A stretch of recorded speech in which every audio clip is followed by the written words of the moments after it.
माननीय मुख्यमंत्री जी है वो रिमोट के बटन दबाए हैं जेकर से विभिन्न किसान मनला धान बोनस की राशि के वितरण होने वाला है। साथियों जय जोहार। किसानों के धान खरीदी को लेकर एक बहुत ही अच्छी खुशखबरी प्राप्त हो रही है। मुख्यमंत्री विष्णुदेव साय ने राज्य के किसानों के हित में एक बड़ा फैसला लेते हुए समर्थन मूल्य पर धान खरीदी की जो अवधि है उसको 4 दिन और बढ़ा दिया है। मुख्यमंत्री विष्णुदेव साय जी के द्वारा सोशल मीडिया एक्स के माध्यम से इसकी जानकारी दी गई है। किसानों से अब 4 फरवरी रविवार तक धान की खरीदी की जाएगी। मुख्यमंत्री ने राज्य में रिकॉर्ड धान खरीदी के बावजूद किसानों को धान बेचने में किसी भी तरह की परेशानी ना हो, इसको ध्यान में रखते हुए ये ऐतिहासिक फैसला लिया है। आपको बताना चाहेंगे कि राज्य में चालू खरीफ विपणन वर्ष में समर्थन मूल्य पर धान की जो खरीदी है उसकी अंतिम तिथि 31 जनवरी निर्धारित की गई है। धान खरीदी के लिए मात्र आज का ही दिन शेष बचा था, लेकिन मुख्यमंत्री जी के इस फैसले के बाद अब किसानों में खुशी की लहर देखी जा रही है। जिन किसानों के द्वारा अभी तक धान नहीं बेच पाए थे वे अब अपनी धान को बेच सकते हैं। धान खरीदी के लिए जो दिन आज का बचा था तो बहुत से किसान ये बोल रहे थे कि उनके द्वारा धान नहीं बेच पाए हैं। धान की जो खरीदी की तिथि है उसको बढ़ाना चाहिए। मुख्यमंत्री जी के द्वारा इसको संज्ञान में लिया गया और धान बेचने से वंचित जो किसान रह गए थे उनके लिए काफ़ी बड़ा फैसला लिया गया है। अब वे आसानी से अपना धान बेच सकेंगे। मुख्यमंत्री जी के द्वारा राज्य में शनिवार 3 फरवरी और रविवार 4 फरवरी को भी उपार्जन केंद्रों में धान की खरीदी सामान्य दिनों की तरह करने का निर्देश दिया गया है।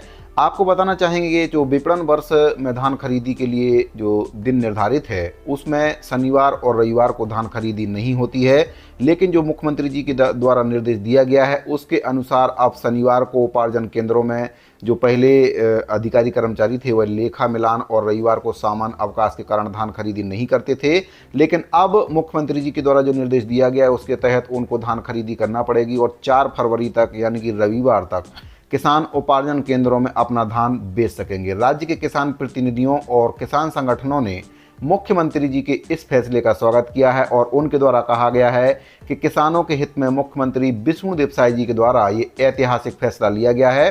साथियों आपको बताना चाहेंगे कि चालू खरीफ विपणन वर्ष 2023-24 में राज्य में 30 जनवरी तक 138.78 लाख मैट्रिक टन धान की खरीदी हो चुकी है और इसके एवज में किसानों को 28,708 करोड़ रुपए का भुगतान भी किया जा चुका है। लेकिन बहुत से किसान ऐसे हैं जिनके द्वारा अभी तक धान नहीं बेच पाए थे, क्योंकि कई किसानों का कहना है कि बरसात की वजह से उनको जो टोकन मिला था वह एक्सपायर हो गया था, जिस वजह से उन्होंने धान नहीं बेच पाया है और वे लगातार समितियों के चक्कर काट रहे थे कि उनको टोकन मिले और वे अपना धान बेचें।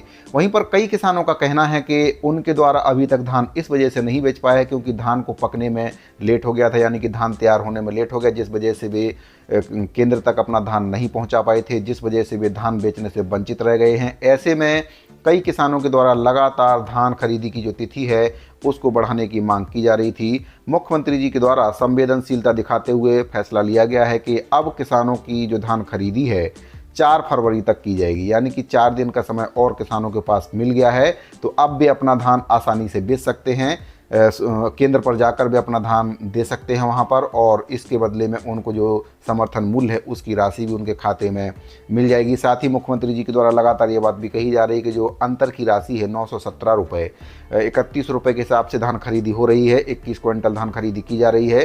तो जो 31 रुपये के हिसाब से अंतर की राशि है 917 रुपये अंतर की राशि बच गई है उसको सीधा एक मुश्त किसानों के खाते में वे डाल देंगे। अभी धान खरीदी खत्म नहीं हुई है, जैसे ही धान खरीदी खत्म होगी तो जो अंतर की राशि है वह एक मुश्त किसानों के खाते में आ जाएगी। ऐसा मुख्यमंत्री विष्णुदेव साय जी के द्वारा लगातार सार्वजनिक मंचों से कहा जा रहा है। तो साथियों किसानों के संबंध में ये बहुत ही अच्छी जानकारी मिल रही थी। मुख्यमंत्री जी के द्वारा किसानों की धान खरीदी की जो तिथि है उसको आगे बढ़ा दिया है। अब किसान आसानी से अपना धान बेच सकते हैं। साथियों अगर आपको जानकारी अच्छी लगी हो तो वीडियो को लाइक कर दीजिए, चैनल को सब्सक्राइब कर लीजिए। अगर आपने अभी तक बेल आइकन को प्रेस नहीं किया तो उसको प्रेस करके ऑल पर सेट कर दीजिए ताकि आपको हमारे सभी नए वीडियो के नोटिफिकेशन लगातार मिलते रहें। साथ ही इस वीडियो फिलहाल इतना ही, मिलते हैं अगली वीडियो में। जय छत्तीसगढ़।